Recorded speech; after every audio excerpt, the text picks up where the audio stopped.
Maayong adlaw na usab mga agaw. O kuya. Nagdungan day atong schedule sa pag-harvest karon mga agaw. Nagharvest ta sa pepino ug ampalaya kay dili na siya pwede sa sunod nga adlaw. Ug ang pepino bisan nagharvest ta gahapon, giharbisan gyapon karon. Kay dali ra man kun mo dago ug daghan lang gyapon lang tawon. Nabahin day atong mga agaw na nagharvest sa ampalaya na apoy nagharvest sa pepino. Pero ang isa nag-concentrate ug nag-focus alang kanimo. Ay!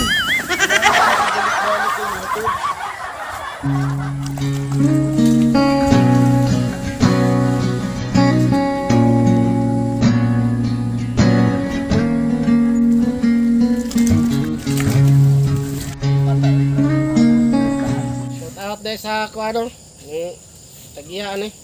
Shout Salamat out to kayo. kang Dandy Sulutan. Tagaan kong pepino.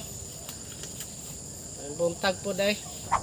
Salamat sa atong usa sa mga customer sa atong mga seedlings. So padayon ta, sa aking narinig pobre magsasaga ang atong ampalaya. Wala ta nag-expect nga tuloy pa rin kakarton ang atong ampalaya. Pila na ko ni kaharbisan pero ti pa man nagdagana. Og nahuman na gyud og i-deliver na mo dito sa merkado.